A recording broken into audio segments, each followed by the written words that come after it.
Assalamualaikum warahmatullahi wabarakatuh. Kembali lagi di channel Rudi Hartono.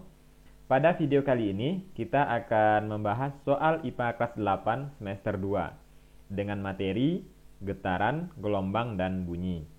Baiklah adik-adik, sebelum kita lanjut jangan lupa untuk subscribe terlebih dahulu untuk membantu perkembangan channel ini. Dan terima kasih kepada yang sudah subscribe ya. Langsung saja kita lihat soal pertama. Perhatikan gambar irisan telinga berikut ini. Gendang telinga, saluran eustachius, dan saluran setengah lingkaran ditunjukkan secara berturut-turut dengan huruf. Nah, baiklah kita lihat satu persatu bagian gambar telinga yang ada pada soal. Untuk bagian P, itu adalah saluran telinga.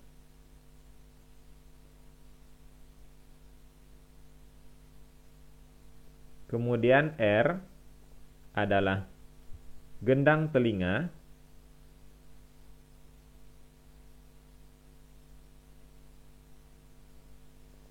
Kemudian bagian S adalah saluran eustachius.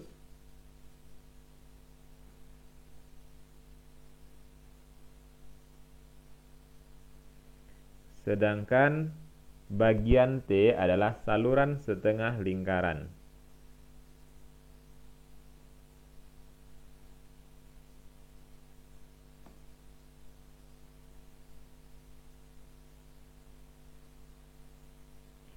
Nah, kita lihat pilihan jawaban yang sesuai untuk soal ini adalah gendang telinga berarti R, ya, R. Kemudian saluran eustachius S dan saluran setengah lingkaran T. Jawabannya adalah C.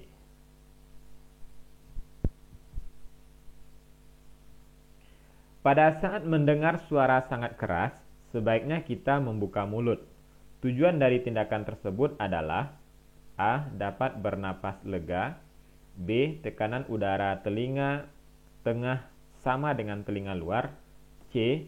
Suara dapat masuk ke rongga mulut, D. Gelombang suara keras terpecah masuk ke dalam tubuh. Nah, jawabannya adalah B.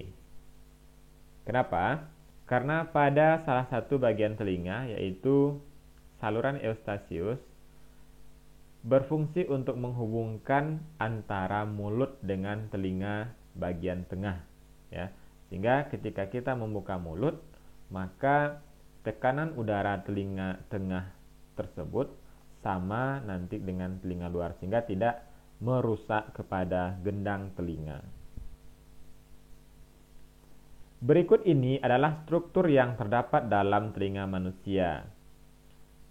1 daun telinga, 2 saluran telinga, 3 gendang telinga, 4 tulang sanggurdi, 5 tulang landasan, 6 tulang martil, 7 koklea, 8 saraf pendengaran. Setelah gelombang bunyi sampai di telinga, agar bunyi dapat didengar, getaran berturut-turut melalui struktur bernomor. Nah, adik-adik, untuk soal ini kita perlu melihat bagaimana gelombang bunyi itu sampai masuk ke telinga dan bunyi dapat didengar. Nah, prosesnya seperti ini. Pertama, gelombang bunyi masuk ke dalam saluran telinga melalui daun telinga, ya. Kemudian bunyi tersebut mengenai gendang telinga. Berarti di sini daun telinga, saluran telinga, gendang telinga berarti sudah sesuai urutan ya. Nah, kemudian lanjut kepada tulang pendengaran dengan urutan martil, landasan, sanggurdi. Berarti 6 dulu, kemudian 5 ya, kemudian baru 4. Berarti 1 2 3 6 5 4. Nah, kemudian 7 8 ya, koklea dan saraf pendengaran atau menuju otak. Nah, sehingga jawaban sudah kita temukan untuk soal ini yaitu A.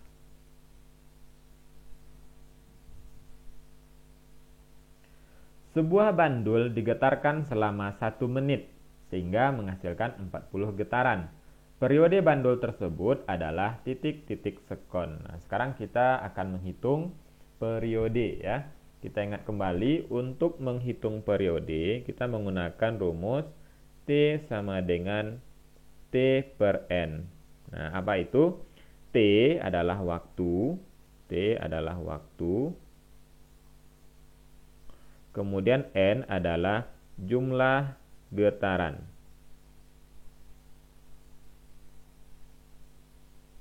Nah, kita masukkan ke rumus. Waktu, ingat adik-adik, harus dalam sekon ya. Jadi waktu 1 menit ini sama dengan 60 sekon. Ya. Kita masukkan 60 per N jumlah getaran 40. Sehingga kita peroleh hasil 1,5 sekon. Ya, jawabannya adalah A.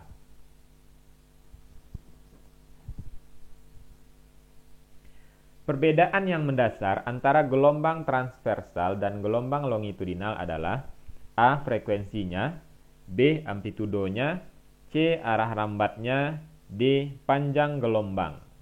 Nah, jawabannya yang mana adik-adik? Ya, jawabannya adalah C. Arah rambatnya. Nah, sebagaimana yang sudah kita pelajari, bahwasanya gelombang transversal adalah gelombang yang arah getarnya tegak lurus dengan arah rambat, ya. Sedangkan gelombang longitudinal adalah gelombang yang arah getarnya sejajar dengan arah rambatnya, ya. Berarti perbedaannya terletak pada arah rambatnya. Sebuah gelombang merambat dengan kecepatan 340 meter per sekon. Jika frekuensi gelombang adalah 50 Hz, panjang gelombang dari gelombang tersebut adalah. Sekarang kita menghitung panjang gelombang ya. Di mana kita sudah mempelajari rumusnya adalah V sama dengan lambda dikali F. Nah, jika nanti diketahui di soal dalam bentuk periode, maka kita bisa menggunakan V sama dengan lambda per T ya, begini. Nah, berarti di sini kita menggunakan rumus yang pertama untuk menghitung panjang gelombang, lambda berarti sama dengan V per F. Nah, kita masukkan nilainya V 340 dibagi 50. Maka diperoleh hasil 6,8 meter. Nah, jawabannya adalah A. Perbedaan antara gema dan gaung terletak pada A. Jarak sumber bunyi dengan pendengar, B. Jarak sumber bunyi dengan dinding pantul, C. Amplitudo dan frekuensinya, D. Kelengkapan kata yang terdengar. Kita lihat dulu pengertian antara gema dan gaung. Gema adalah bunyi pantul yang terdengar setelah bunyi asli. Contohnya ketika kita bersuara dan berada di lereng gunung atau lapang terbuka.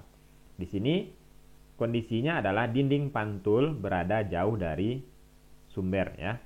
Kemudian gaung adalah bunyi pantul yang sebagian terdengar bersama-sama dengan bunyi asli, sehingga bunyi asli tidak terdengar jelas. Contohnya adalah ketika kita berbicara dan berada di ruang gedung yang luas ya, di mana di sini dinding pantulnya dekat. Nah, sehingga perbedaan antara gema dan gaung itu terletak pada jarak sumber bunyi dengan dinding pantul. Jawabannya adalah B. Dari permukaan air laut, sinyal bunyi dikirim ke dasar laut. Sinyal tersebut diterima kembali setelah 12 sekon. Jika cepat rambat bunyi dalam air adalah 1800 meter per sekon, maka kedalaman laut di tempat itu adalah. Nah, salah satu penerapan bunyi dalam kehidupan adalah mengukur kedalaman laut ya.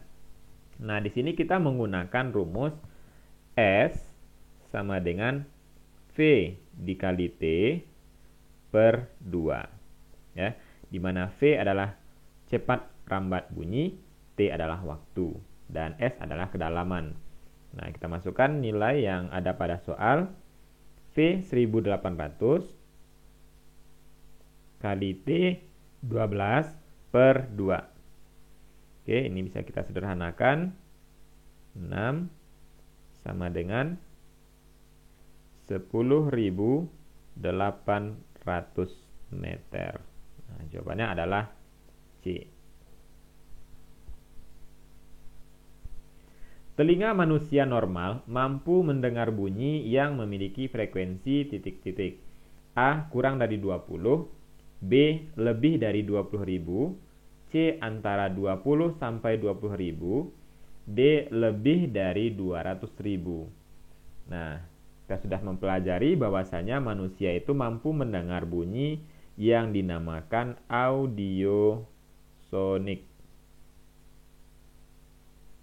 Nah, di mana frekuensinya berada antara 20 Hz sampai 20.000 Hz atau 20 kHz ya.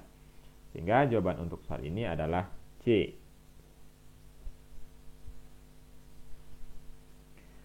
Sebuah kolom udara memiliki panjang 40 cm. Jika garpu tala mempunyai frekuensi 320 Hz, maka besarnya cepat rambat gelombang bunyi di udara pada saat terjadi resonansi pertama adalah titik-titik meter per sekon. Nah, untuk menghitung resonansi, kita menggunakan rumus ini ya. Ln sama dengan 2N kurang 1 per 4 kali lambda. Nah, di sini kita akan menghitung lambda terlebih dahulu ya. Nanti baru kita lanjutkan menghitung cepat rambat. Diketahui Ln itu adalah panjang kolomnya, berarti ini adalah Ln. Kemudian ini adalah frekuensi ya. Nah, kita masukkan ke sini 40 cm sama dengan 2 kali 1, ya maaf 2 kali 1 kurang 1. Nah, N itu adalah resonansi keberapa ya? Berarti kalau pertama N sama dengan 1 per 4 kali lambda. Nah, kita selesaikan 40 sama dengan 2 kali 1 2 dikurang 1 berarti 1 ya per 4 kali lambda. Nah, kita kali silang. Lambda kali 1 sama dengan lambda sama dengan 40 kali 4 160 cm. Nah, karena satuan cepat rambat dalam meter, maka ini kita rubah terlebih dahulu menjadi meter sama dengan 1,6 meter. Nah, selanjutnya baru kita hitung cepat rambat ya dengan rumus yang pada soal sebelumnya tadi, V sama dengan lambda dikali F, karena di sini diketahui frekuensi. Lambda 1,6 dikali 320 sama dengan ya 512 meter per sekon. Ya, kita peroleh jawabannya B. Nah, baiklah adik-adik, demikianlah pembahasan soal kita pada video kali ini. Semoga dapat membantu adik-adik dalam memahami soal getaran, gelombang, dan bunyi. Terima kasih atas perhatiannya. Sampai ketemu lagi pada pembahasan soal selanjutnya. Assalamualaikum warahmatullahi wabarakatuh.